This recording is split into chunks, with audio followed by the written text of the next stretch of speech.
ඔයාලා විශ්වාස කරනවද අනාගතයේ දවසක මිනිස්සුන්ට එක්තරා කාලයක් එනවා අසනීප වෙලා හොස්පිටල් එකට ගියාට පස්සේ ඩොක්ටර්ස්ලා බලාගෙන ඉඳී ඩොක්ටර්ස්ලාට කරන්න දෙයක් නැහැ. ඒ මිනිස්සු විෂ බීජ ශරීරගත වෙලා පණ පිටින් මැරෙනවා.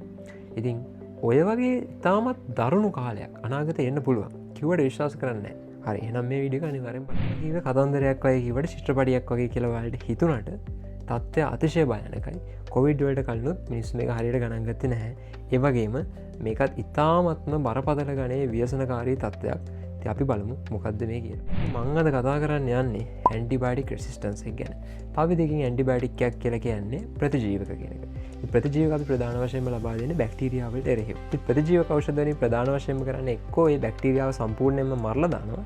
එහෙම නැත්නම් ඒ බැක්ටීරියාව වල ගහණය අඩු කරනවා. ඒ බැක්ටීරියාව වල වර්ධන වේගය අඩු කරන එක. ඉතින් මේ බැක්ටීරියා වලත් ප්‍රබලත්වය අඩු බැක්ටීරියා සහ ප්‍රබලත්වය වැඩි බැක්ටීරියා කියලා ඒක රේන්ජ් එක තමයි බැක්ටීරියා ටික පවතින්නේ. ඉතින් ඔය ප්‍රබලත්වය අඩු බැක්ටීරියාවට සාමාන්‍යයෙන් අපි ප්‍රබලත්වය අඩු ප්‍රතිජීවක තමයි ලබා දෙන්නේ.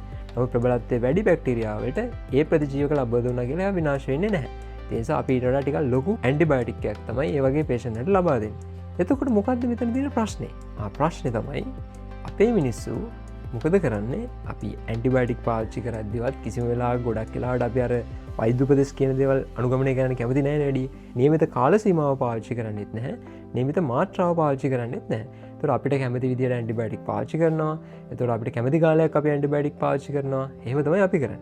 එතකොට එන ගැටලුව තමයි දැන් ඔයා හිතන්න ඔයාගේ ඇඟේ තියෙන බැක්ටීරියා ආසාදනයකට ඔයා මොකක් හරි ඇන්ටිබයොටික් එකක් ගන්න. නමුත් ඒ ඇන්ටිබයොටික් එක ඔයා නිශ්චිත කාල සීමාවම ගන්නෙ නැහැ. එතකොට මොකද වෙන්නේ? ඒ ඇන්ටිබයොටික් එක නිසා ඔයා අඩු කාලෙකින් ඒ ඇන්ටිබයොටික් එක නැවැත්තුවොත් බැක්ටීරියා මැරෙන්න බාගෙට ඉතුරු කොටසක් ඇඟ ඇතුළේ ඉතුරු වෙනවා. දැන් මොකද වෙන්නේ? අර ඇන්ටිබයොටික් එකට අර ඉතුරු වෙන බැක්ටීරියා වල ප්‍රතිරෝධී ගතියක් නිර්මාණය වෙනවා. ඉතින් ඒක ප්‍රතිඵලය වෙන්නේ මොකක්ද? ප්‍රතිඵලයේ විදිහට ඒ බැක්ටීරියාව වෙන කෙනෙක්ට ආසාදනය වුණොත් එහෙම එයාට අර කලින් තිබ්බ ඇන්ටිබයොටික් එක වැඩ කරන්නේ නැහැ. එයා ඒකට රෙසිස්ටන්ට්. ඔන්න ඔය කියන විදිහට දැන් ඔයාලට හිතෙනවා නා ඔය එකට මොකද ඇන්ටිබයොටික් ඕන තරම් තියෙනවද? නැහැ. බැක්ටීරියා කොච්චර තිබුණත් අපිට තියෙන ඇන්ටිබයොටික් ඉතාමත්ම සීමිත ප්‍රමාණයක්. ඉතින් මෙතන තියෙන ව්‍යසනකාරී තත්ත්වය මොකද්ද? ඔයාලට ෆොටෝ එකෙන් බලා ගන්න පුළුවන් අපි සාමාන්‍යයෙන් ලබා දෙන අති ප්‍රබල ඇන්ටිබයොටික් වර්ග තමයි මෙරපෙනම් සහ ඔය කියන පිපරසින් ටසබැක්ටම් වගේ දේවල් කියලා කියන්නේ. එතකොට හිතන්න ඔය වගේ ඉතාමත් ප්‍රබල ඇන්ටිබයොටික්ස් වලට පවා රෙසිස්ටන්ට් බැක්ටීරියා එකක් තමයි ඔය නිර්මාණය වෙලා තියෙන්නේ. අපේ ගාව තියෙන හොඳම ඇන්ටිබයොටික් එකට වඩා රෙසිස්ටන්ට් වෙන බැක්ටීරියා එකක් නිර්මාණය වුණොත් මොකද වෙන්නේ? අපිට කරන්න දෙයක් නැහැ. ඩොක්ටර්ස්ලා විදියට මුකුත් කරන්න දෙයක් නැහැ. පේෂන්ට් සෙප්සිස් වෙලා මම ඒකයි කිව්වේ පැය ගාණක් ඇතුළත ඩීටීරියේට් වෙනවා. ඩීටීරියේට් වෙලා මැරෙනකම් අපිට කරන්න දෙයක් නැහැ. මොකද අපිට ලබා දෙන ප්‍රතිජීවක ඖෂධයක් නැහැ. ඒතර වග කියන්න ඕනේ කවුද මේකට?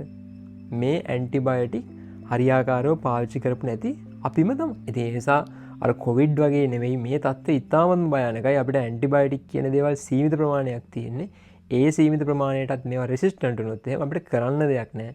අපිට එතනින් අහිමි වෙන ජීවිත ප්‍රමාණය කොච්චරද කියලා කියන්න බැරි වෙයි. කොවිඩ් වලට වඩා වැඩි ප්‍රමාණයක් මේකෙන් මැරෙන්න හැකියාවක් තියෙනවා. ඉතින් මේක අතිශය දරුණු තත්ත්වයක්. ලෝක සෞඛ්‍ය සංවිධානයෙන් නිතරම අනතුරු අඟවනවා මෙහෙම තත්ත්වයක් අනාගතේ එන්න පුළුවන් කියලා. නමුත් ඒ තත්ත්වය පාලනය කරගන්න අපිට කිසිම අවශ්‍යතාවයක් නැත්නම් මේක අනාගතේ වෙන එක වළක්ව ගන්නත් අපිට බැරි වෙයි.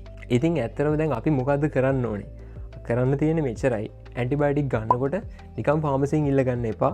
ඔයාට ඇන්ටිබයොටික් එකක් ගන්න කියලා වෛද්‍යවරයෙක් නිර්දේශ කළා නැත්නම් ඇත්තටම ඔයාට ගන්න අවශ්‍යතාවයක් නැහැ. ඒ නිසා කරුණාකරලා ඇන්ටිබයොටික් ෆාමසි වලින් නිකන් ගන්න එක නවත්තන්න.